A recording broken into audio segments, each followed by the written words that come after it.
Hey there, Fletcher from All Things Overlanding here, and as you can see, I'm sweating. It's like 90 degrees out here, super, super hot. So today I wanted to show you this air conditioner, this portable air conditioner from BougeRV. Now, you may have seen other competitors out there on the market. I had a Zero Breeze before. Those things go for about $1,500. This thing goes for about $400. So if you're looking for a budget-minded air conditioning unit, let's say you have kids or health issues or anything like that, and you need to be able to, when it's hot out, get to a place to, at least for a few hours, kind of cool down, this thing might be a good option for you. So I'm going to talk you through all the features of it. I'm going to talk about the pros and the cons. It does have pretty high power consumption, so I want to be honest with you guys about that and show it again in action, hooked up to the power bank, so you can see what that power consumption is like, and then you can get a gauge for how that's going to work in your setup depending on your batteries, your backup power, whether you have a built-in dual battery system or a portable power bank like I'm using here. So again, I'm going to demonstrate all this stuff for you and just give you all the information so you can see if this budget priced AC is right for you and your setup. So if you want to learn more about the BougeRV portable air conditioner, stay tuned.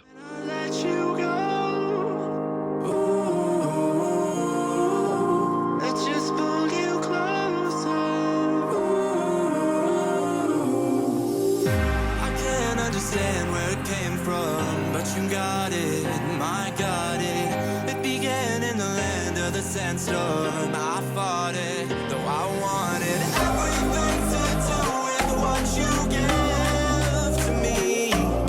Loosening my grip. All right, guys, so let's start by talking a little bit about what comes with this thing and what does it look like, right? So let's just talk about features first. So you get this main unit, which I've got plugged in. It only plugs in via AC. So just so you know, that is part of the reason why the power draw is so high, is it only has an AC cable. So it doesn't work with 12 volt. You have to plug it into like a power bank or some sort of an inverter if you have a dual battery. Then it comes with this tube, which is expandable, right? And bendable. So you could use this to get that cold air from your unit into your tent or, ground tent, rooftop tent, wherever you're going to be pushing that air. Then it gets this collector that goes on the output thing here and then allows you to attach that tube to it. And that basically pushes in there, that then makes it, suitable for the tube. And then you get an instruction manual and this drain tube, which I'll explain in a second, plus a remote control. All of this for $400, which is pretty crazy. So let's come over here a little closer and let me show you the display. All right, so as you can see right here, it is plugged in. I'm going to hit the power button. You're going to hear it kick on, and it's going to show you the temperature, right? So now you can hit minus here. So right now it's set to 75, so you can cool it down. I'm going to turn it to 73, and I can already tell you that this feels amazing. But it's instantaneous, right? I mean, I just turned this thing on, and within minutes, it is cold, and it's producing cold air. Now, here is the power draw. Let me show you. So it is pulling about 400 to 430 watts of power. So as you saw, this thing pulls about 400 to 430 watts. Sometimes it'll peak up to 450, so it does take a lot of power. This is a 1500 watt hour power bank, and it was at about 69, 70%, and it's saying right now it can run this for about 2 hours. So that is the only sort of downside. The only thing you have to keep in mind is if you want something like this, it's going to have a lot of power draw. But if you're okay with that, if you have a really big dual battery, like a house battery built into your vehicle, or if you've got a bigger power bank like this, what I picture this for being great for, especially for the budget prices, imagine it's 90 right now, right? Tonight when I go to bed, it's probably going to be in the 70s, maybe 80s. It's still going to be warm. Turn this thing on for a half hour, hour at the most. Cool it all down, let the kids fall asleep. Then you're cooled down, you're feeling better, you're not sweating anymore, you get better sleep. You don't have to leave it running all night, right? Because you're probably not going to be able to run this thing for 8, 10, 12 hours because the power draw is so great that it is going to kill your power bank. So just be aware of that. But so scooting back in here again, I'm going to turn it back on because I accidentally turned it off. You've got a few different buttons here. So you've got a plus and a minus, right? Which obviously is going to adjust your temperature up and down. So then you've got this button here, which looks like 4 little squares. That is your mode selection. So basically you've got 4 modes. You've got cooling or air conditioning mode, which is what I'm on now. That's what gives you that nice cold air. Then you've got a dehumidification mode where it's going to suck that humidification out of the air. And that is what this tube is for. There's basically a spot on the back of this unit where humidity that gets pulled out of the air can be vented. And so there's a couple different ways that you can use this. You could actually place this whole unit inside of your tent or your rooftop tent, and you could run this tube out through, let's say, your zip-up door in your rooftop tent, and that would vent the water out. So as it's pulling humidity out of the air and cooling it, then this will vent it outside of your tent so you don't soak your tent in the middle of the night. Now, the other option is you could run this outside of the tent. The only thing with that is it's going to be less efficient. So it's instead of being inside the tent where it's pulling in already cooled air and just recooling it so it doesn't have to work as hard, if it's outside, it's pulling humid, hot air. So it's just going to be a little bit less efficient. So it just kind of depends on your setup. If you need the room inside the tent because you've got a few people, then this could go outside and blow in. Or if you want to be a little more efficient and you're solo, then you could throw this thing inside the tent. But if you do that, make sure that you hook up this vent tube via this spot in the back here so that the water has a place to go besides the ground in your tent. So then the next mode is the picture of the moon here, and that is sleep mode. So the way that the sleep mode works is that it's actually going to sort of read the temperature around it, and then it's going to work to sort of slowly turn itself off as the ambient temperature goes down. As it starts to cool off at night, it's going to shut off to save power. So it's kind of like a smart mode with a built-in thermostat that's going to automatically try and save power. But again, what I would do is just turn it on for 20, 30 minutes, probably, maybe an hour at the most, depending on if you have small kids or whatever. Get to where you're nice and comfortable and then turn it off, turn a little fan on yourself or something. But at that point, the humidity's out of the air.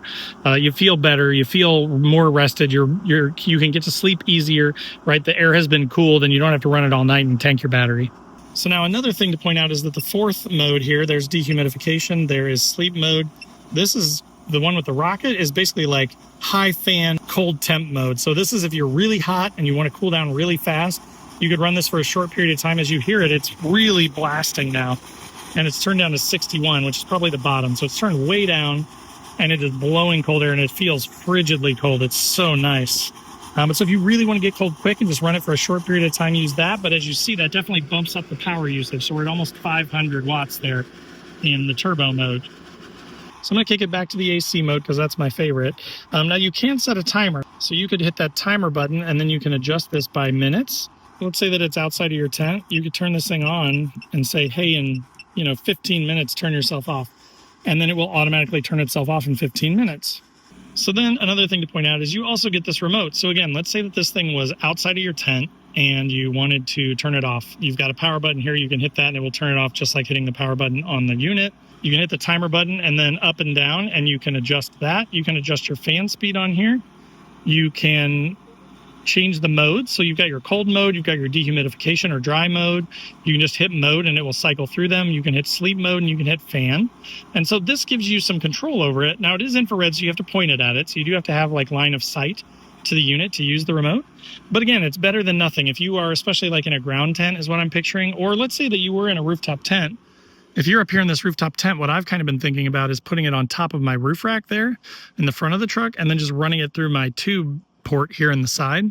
So the cold air blows in there. So it's kind of on the outside. I can see it, but then I may have to use the remote just to kind of control it without having to get out of the tent. But so I may just set a timer for it, run it and blow it into the tent. And then that's going to make me way more comfortable when I go to sleep than I would be otherwise. So again, for $400, I mean, it seems like kind of a no-brainer compared to a lot of the ones on the market if you can handle the power usage. But so that will do it for the BougeRV portable air conditioner. Again, the only downside, the real only downside, I think, is the power consumption. So you need to be aware of that. Now, the size of it also is a concern, right? Like I will put up the dimensions here on screen. It is a big unit. But so again, if you have kids, let's say, if you have small kids and you're really worried about them being out in like hot temperatures, but you want to bring them camping with you, something like this can make all the difference, right? Run it for 20, 30 minutes, cool everybody down, get them situated in bed, kind of relaxing. Then when this thing, when you run it for 20 or 30 minutes, just put a fan on and you're good to go. Versus once you get hot, you know how it is. Once you get hot, it's really hard to get cooled down without going into the air conditioning. With this thing, it gives you a portable way to basically create air conditioning wherever you are, whether it's a tent, a rooftop tent, sitting in a chair, standing next to a tailgate, any of that sort of thing. You can create instant air conditioning wherever you are. So again, make sure you have a big enough power bank. Make sure that you have room for this thing in your vehicle. But if you are looking for a budget-priced unit, these things are pretty bougie, right? It seems bougie to have a portable air conditioner, but I will say right now it feels amazing out here in 90-degree temps. I'm super happy to have this thing, and I will say that for $400, I feel a lot better about it than $1,500 for something that you might use a few times a year, right? That makes it a lot more stomachable to have something like this for those sort of trips with the kids or for those trips when it's going to be hot. So I like this thing. I personally like this thing. I've had quite a bit of BougeRV stuff. All their stuff has always been budget priced, but always been solid stuff. So I've used this twice now, I think, and it works every time. I haven't had any issues with it or anything like that. It's just a nice little unit for cooling yourself down in these hot temps. It's expanded my season because I don't like to go in the summer, but with this thing, it's a lot more palatable. So again, that will do it for the BougeRV portable air conditioner. There will be a link in the description below. If I've got a coupon code, I will include that as well to save you some money. So check out that link down there to pick one up for yourself if you're interested. All my social channels are linked down below, so wherever you want to come join the conversation, I'd love to have you on Facebook, Instagram, TikTok, LinkedIn. I'm everywhere. So I've got a podcast that goes out every 2 weeks. So if you're interested in any of that stuff, check out the links in the description down below. Also, there's a link to my website where I've got funny overlanding camping themed patches and stickers, things like don't burn your wiener and it's a hot dog, or I hate people so I camp. There's also all things overlanding patches and stickers, so any of that kind of stuff that you're interested in to decorate your vehicle, to throw on a backpack, throw on your headliner, check those out through that link in the description below. There's also a join button below this video, which is just sort of a passive way to support the channel, get you early access to the videos and some other perks. But if you want to be more involved with all things overlanding, there's also a link to my Patreon page. And basically anything $5 or above on the Patreon page gets you full access to the 24/7 Discord that we've got. So we've got a Discord where we all chat about our rigs and our gear. We ask questions, we share memes and stuff. It's a fun place to be. If that sounds like a cool place and you want to be a part of it, join the Patreon. And then last but not least, there's a link to the Newbie Overlanders Facebook group. This place is totally free to join, totally free group, 27,000 people at the time I'm recording this, and it's a ton of fun. But unlike the big groups, we don't allow bullying or anything like that. If people are being turds, they get kicked out. So it's a much more reasonably nice place to be. Whether you're experienced or newer to overlanding, you can ask questions, you can get help, you can help others. It's just a better place to be than a lot of those big groups, so check that out. But again, that will do it for the BougeRV portable air conditioner. I hope that was helpful. If it was, click that like button. And if you're not already subscribed to the channel, make sure to click the subscribe button, click the bell to be notified when new videos drop, because I do a couple every week. So there's tons of overlanding content here for you.